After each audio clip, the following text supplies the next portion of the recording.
ஜெனரேஷன்ல ஒருத்தங்க இருக்காங்க, உங்களுடைய பேராசிரியர் ஷர்மிளா தேவி. அவங்க குழந்தைகளுக்காக நிறைய கதைகள் எழுதுறாங்க. இவங்களுடைய கதைகள் வந்து எப்பவுமே எப்படி இருக்கும் அப்படின்னா பயங்கர முற்போக்கு சிந்தனை கொண்டதாக இருக்கும். எப்படி இருக்கும்?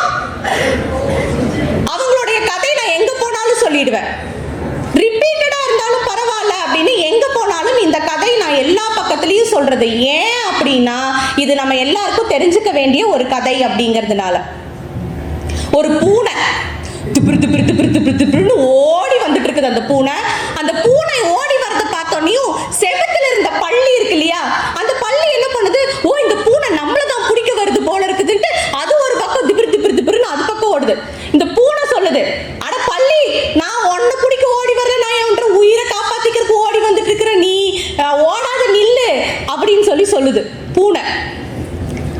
நம்புமா பள்ளி இதை ஏதோ ட்ரிக்ஸ் பண்ணி நம்மளை பிடிக்க பார்க்குது அப்படின்னு சொல்லிட்டு இந்த பள்ளி அட போ நீ பொய் சொல்ற அப்படிங்குது. அட உண்மையாதான் நான் என்ற உயிரை காப்பாத்திக்கிறதுக்கு ஓடி வந்துட்டு இருக்கிற, நீ நில்லு கொஞ்சம் அப்படின்னு. ரெண்டு பேரும் ஓடி போய் முட்டை மேற் கூரை இல்லா வீட்டுக்கு கிட்ட போய் நிக்கிறாங்க. ஒரு குட்டிச்சவர்கிட்ட போய் ரெண்டு பேர் நிக்கிறாங்க. பூனை மூச்சு வாங்குது.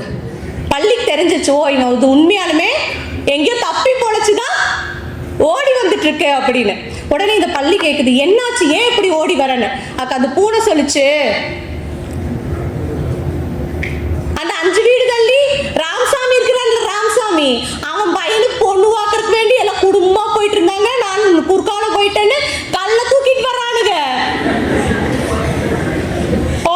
கல்லு பாத்தீங்கன்னா இவ்வளோ பெருசு போட்ட நாறுது நிலைமை, ஐயோ தப்பிச்சு ஓடி வரனாக்கு நானு அப்படின்னு பூனை சொல்லிச்சான். பள்ளி சொல்லிச்சான், ராமசாமியோட பையனோட கல்யாணம் நீ குறுக்கால போனா எப்படி நிற்கும்?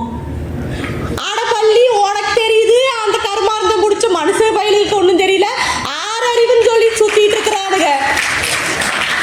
இதுல ராக்கெட் எல்லாம் விடுறானுங்களாமா, ராக்கெட்டு குறுக்கால போனதுக்கு என்ன கல்ல தூக்கிட்டு ஓடி உசுர பிடிச்சு என்ன சொல்றதுன்னு பூனை கதறுது. நம்ம எல்லாம் என்ன செய்வோம், நம்மளுடைய கவலைகளை நம்ம யாருக்கிட்டயா பகிர்ந்துட்டோம்னா அவங்க என்ன செய்வாங்க, திருப்பி அவங்க கவலைய எக்ஸ்ட்ரா கொட்ட ஆரம்பிச்சிருவாங்க. இந்த பள்ளி சொல்லுது, உனக்காவது நீ குறுக்கால போனாதான் பிரச்சனை பண்றாங்க இந்த மனுஷங்க, நான் செவத்துல ஒரு ஓரமா உட்காந்துட்டு மச்சான் படத்துக்கு போலாமா அப்படின்னு என்ற ஃப்ரெண்டு கிட்ட, அங்க இருக்கிற ஃப்ரெண்டு கிட்ட பேசுறேன், கீழே உட்காந்துருக்க சொல்ற பள்ளியே சொல்லிடுச்சு கரெக்டா நடந்துரும், காரியம் சக்சஸ் அப்படின்னு சொல்றாங்க. பேசுற கூட விட மாட்டேங்கிறாங்க. அடுத்த உள்ள பண்றானுங்க மனசு பையனுங்கன்னு சொல்லிட்டு அந்த பக்கம் போய் அங்க நின்று என்ற பெரியப்பா பையனை பார்த்து, டேய் வாடா விளையாட போலாம் அப்படின்னு கூப்பிட்டா பள்ளி இங்கிருந்து அங்க வந்து கத்துது. அபசகுணம், அந்த காரியத்தை செய்யக்கூடாதுன்னு சொல்றாங்க. அறிவு கெட்ட மனசு பயிலுக, மண்டக்குள்ள என்ன வச்சிருக்கிறானுங்கன்னே தெரியல, மூளை இருக்கா இல்ல மசாலா இருக்கானே தெரியல. பள்ளியும் பூனையும் இப்படி பேசிக்குது. யார பத்தி? நம்மளை பத்தி. இது என்ன சொல்ல வராங்க அப்படின்னா உங்களுடைய மூட நம்பிக்கைகளை அப்படியே சொல்லிட்டு போயிடுறாங்க பள்ளியும் பூனையும் வச்சுட்டு. இந்த மாதிரியான நிறைய கதைகள்லாம் ஷர்மிளா தோழர் எழுதியிருக்காங்க. அவங்களுடைய நீங்க இங்கேயே இருந்துட்டு அவங்க புத்தகங்கள்லாம் படிக்காம இருக்கிறது ரொம்ப தவறு.